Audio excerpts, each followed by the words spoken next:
La regresión lineal simple es un análisis de regresión en el que interviene una variable independiente y una variable dependiente y, en el que la relación entre estas variables es aproximadamente mediante una línea recta.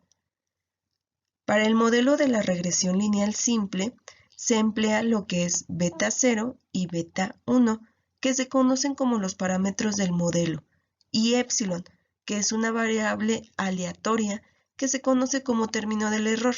El término del error da cuenta de la variabilidad de y no puede ser explicada por la relación lineal entre x y y.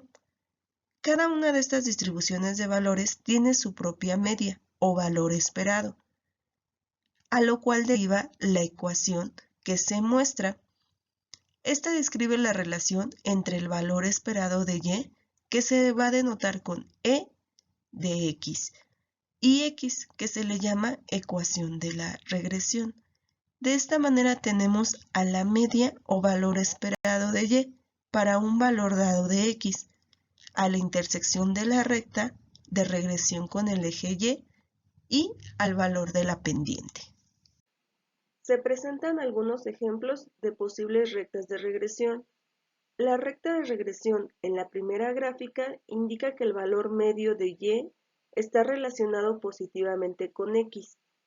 La recta de la regresión de la gráfica de en medio indica que el valor medio de y está relacionado negativamente con y, valores medios del esperado de y, que corresponden a valores mayores de x, mientras que la última recta de regresión de la gráfica muestra el caso en el que el valor medio de y no está relacionado con x, es decir, el valor medio de y es el mismo para todos los valores de x.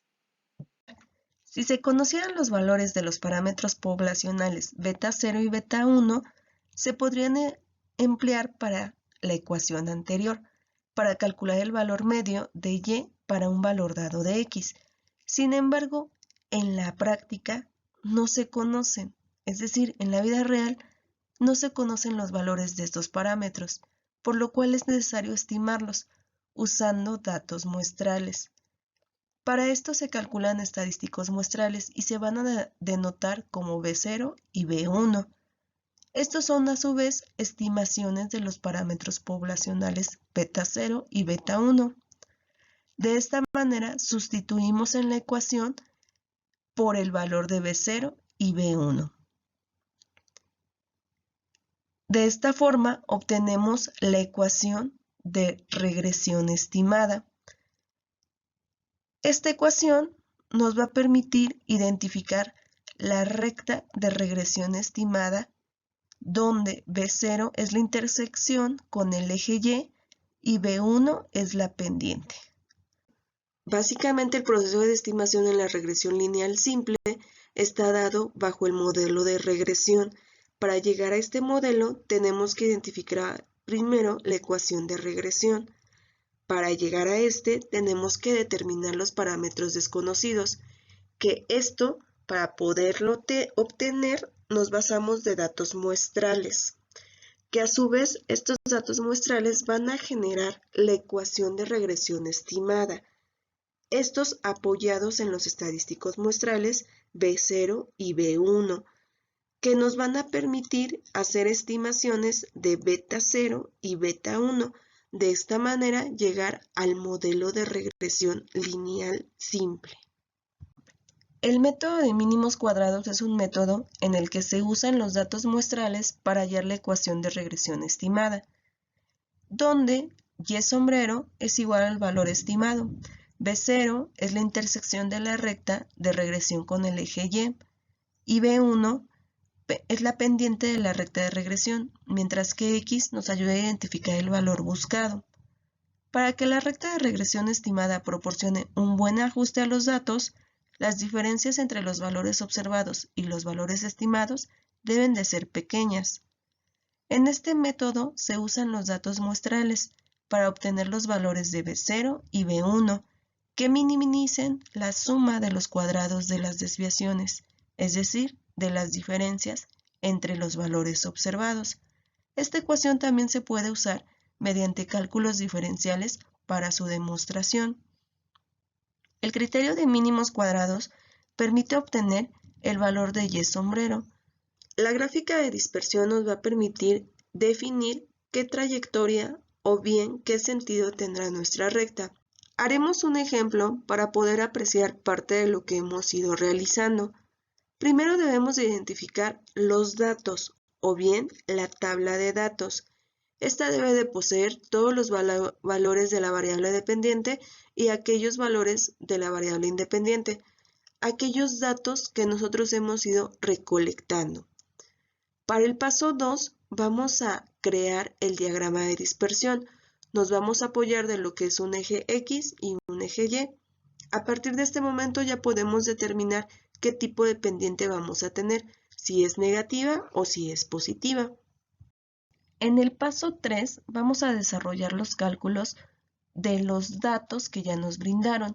Para este vamos a agregar columnas y filas a nuestra tabla.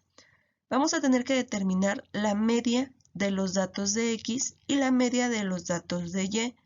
Una vez obtenidos estos, vamos a poder desarrollar nuestras columnas adicionales, que va a ser la diferencia de cada uno de los datos de X menos la media del valor de X.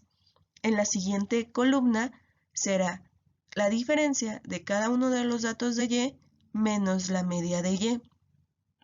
En la siguiente columna vamos a obtener el producto de las diferencias obtenidas de X y Y, para que en la última columna podamos nosotros elevar el cuadrado de la diferencia de cada uno de los valores de X menos la media. Una vez que ya tenemos estos, bastará con hacer la sumatoria de cada una de nuestras columnas. En el paso 4 vamos a identificar la ecuación de regresión lineal simple. En esta vamos a sustituir lo que es en nuestra fórmula el valor de B1 y B0, para poder obtener de esta forma la ecuación de mejor ajuste, que va a ser, en este caso, Y sombrero igual a 60 más 5X. La recta de mejor ajuste nos va a permitir brindar pronósticos. Si nosotros quisiéramos saber que el siguiente registro se espera que sea 16, ¿cuál sería el valor de Y? Por lo tanto, vamos a sustituir en la fórmula que nosotros ya tenemos de la recta, en nuestro valor de X, el 16, y podríamos esperar un resultado probable de 140. Con esto nosotros podemos identificar que la regresión lineal nos ayuda a hacer un pronóstico, a identificar aquellos posibles resultados. Estos no son 100% confiables. Más adelante vamos a estar viendo cómo podemos hacer el estudio de la confiabilidad de este resultado. En el paso 5 bastará con graficar nuestra recta de ecuación estimada. De esta manera vamos a poder visualizar la proyección y el sentido de la pendiente. Para poder repasar un poco los pasos que hemos ido desarrollando, con los datos siguientes, desarrolla del paso 1 al 5. Si nosotros determináramos que la reducción de sólidos en el próximo registro tendrá una disminución al 30%, ¿cuál será la reducción de la demanda de oxígeno esperada?